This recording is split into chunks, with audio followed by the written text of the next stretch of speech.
सीतापुर गांव में बिरजू नाम का एक लड़का रहता था। बिरजू पड़ोस के गांव में रहने वाली मीना को बहुत पसंद करता था। एक दिन बिरजू और मीना दोनों शादी कर लेते हैं। शादी करके बिरजू मीना को अपने घर ले आता है। घर पहुंचकर बिरजू अपनी माँ को आवाज लगाता है। माँ, माँ, कहाँ हैं आप? जल्दी से आओ और देखो, मैं अपने साथ किसको लेकर आया हूँ। देखो, मैंने शादी कर ली है और मैं आपकी बहू को अपने साथ लेकर आया हूँ। अरे जल्दी से आओ ना माँ, कहाँ रह गई आप? अरे क्या हुआ बेटा?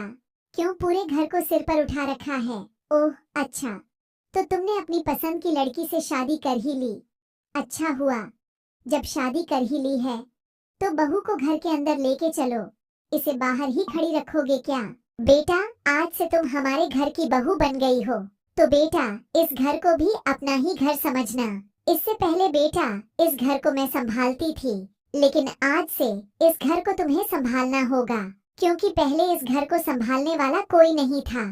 लेकिन अब तुम इस घर में बहू बनकर आ गई हो, तो मेरे ऊपर जितनी जिम्मेदारी थी वह सारी जिम्मेदारी मैं तुम्हें सौंपती हूँ।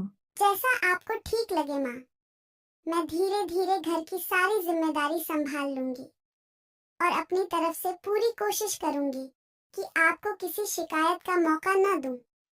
अब मैं यहाँ आ गई हूँ। देखना माँ, मैं घर की जिम्मेदारी को बड़े अच्छे से निभाऊंगी। बस माँ, आपका आशीर्वाद चाहिए। अगले दिन सुबह होते ही बिरजू अपने काम पर निकल जाता है। बिरजू की माँ जब देखती है कि बिरजू काम पर चला गया है तो वह सीधे अपनी बहू के कमरे में जाती है।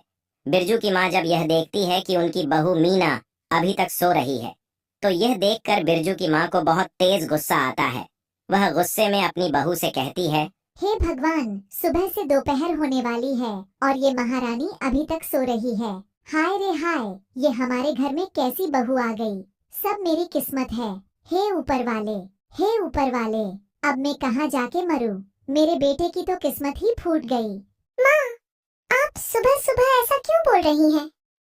प्लीज मुझे अपनी बेटी समझकर माफ कर दीजिए। कल से मैं जल्दी उठ जाऊंगी। मेरे सामने जुबान चलाती है। क्या तुम्हारी माँ ने तुम्हें यही संस्कार दिए हैं कि अपने बड़ों से जुबान लड़ाओ? अगले दिन गुस्से में बिरजू की माँ मीना के कमरे में आती है और मीना को सोते हुए देखकर जोर से चिल्लाते हुए बोलती है, सुबह हो गई है और बिरजू काम पर भी चला गया है और इस महारानी की अभी तक नींद पूरी नहीं हुई। घर का आधे से ज्यादा काम तो मैंने कर दिया है। जल्दी से उठो और मेरे लिए स्वादिष्ट खाना बनाओ। माँ जी, प्लीज मुझे माफ कर दीजिए। अगली बार से ऐसी गलती नहीं होगी। आप बाहर जाकर आराम से बैठिए। मैं आपके लिए स्वादिष्ट खाना बनाकर लाती हूँ। मीना रसोई में जाकर खाना बनाने लगती है और देखते ही देखते मीना लगभग सारा खाना बना लेती है। इतने में उसकी सास आती है और मीना से कहती है, अरे मीना बेटा, खाना बन गया क्या? पता नहीं सुबह सुबह मैंने तुम्हें गुस्से में क्या क्या बोल दिया। तुम ऐसा करो, अपने रूम में जाकर थोड़ा आराम कर लो, बाकी का काम मैं खुद कर लूंगी। माँ जी, आप क्यों परेशान हो रही हैं? मैं सारा काम कर लूंगी। बस थोड़ा सा खाना बनना और बाकी है। एक बार बोलने से तुम्हारी समझ में नहीं आता क्या? बड़ी आई खाना बनाने वाली। चुपचाप जाओ और अपने कमरे में जाकर आराम करो। अपनी सास के मुंह से ऐसी बातें सुनकर मीना चुपचाप से अपने कमरे में चली जाती है। शाम होते ही बिरजू भी अपना काम खत्म करके घर पर आ जाता है। घर में आते ही बिरजू अपनी माँ को आवाज लगाता है, माँ कहाँ हैं आप? देखो, मैं काम से आ गया हूँ। मुझे बहुत जोर की भूख लगी है, इसलिए जल्दी से खाना लगा दो। पेट में चूहे दौड़ रहे हैं। अरे बिरजू बेटा, आज तुम काम से बड़ी जल्दी आ गए। बेटा मुझे माफ कर दो, आज खाना बनाने में मैं थोड़ी लेट हो गई। बूढ़ी हो गई हूँ ना, इसलिए जल्दी जल्दी से काम नहीं कर पाती हूँ। बिरजू बेटा, बस थोड़ा सा सब्र और कर लो, मैं जल्दी से खाना बना देती हूँ। माँ, आप ये क्या बोल रही हो? आपने बहुत दिनों तक खाना बना लिया, अब आपका आराम करने का टाइम है। खाना बनाने की जिम्मेदारी अब मीना की है। मीना कहाँ पर है? गुस्सा मत हो बेटा, मीना अभी सो रही है। मैंने उसको समझाया भी था कि मीना बेटा बिरजू काम से आने ही वाला होगा, उसके लिए खाना बनाकर तैयार कर दो। पर उसने तो मुझे ही दो चार बातें सुना दी। मैं अपनी शर्म के मारे चुप हो गई। और खुद ही खाना बनाने लग गई। बिरजू, बेटा मैं तुम्हें भूखा थोड़ी ना देख सकती हूँ। मीना, ये तुमने अच्छा नहीं किया। बताओ माँ कि ये कोई उम्र है काम करने की। लोग क्या कहेंगे कि कैसी बहू को लेकर आया है जो अपनी बूढ़ी सास से काम कराती है। तुम यहाँ आराम से सो रही हो और मेरी माँ घर का काम कर रही है। अब मेरे सामने यह रोने का नाटक मत करो। आगे से मुझे ऐसी कोई शिकायत नहीं मिलनी चाहिए। अरे ओ मीना बहू, कल सुबह काम थोड़ा जल्दी निपटा लेना। खेत में अपनी फसल पक के तैयार हो गई है, हमें उसकी कटाई करने के लिए खेत में जाना है। ठीक है माँ, जैसा आप ठीक समझे। मैं कल सुबह जल्दी जल्दी अपना सारा काम निपटा लूंगी। घर का काम खत्म करके मीना और उसकी सास दोनों खेत की तरफ निकल चल पड़ती है। खेत पहुंचकर मीना की सास मीना को काम बताकर खुद आराम करने लग जाती है और मीना काम पर लग जाती है।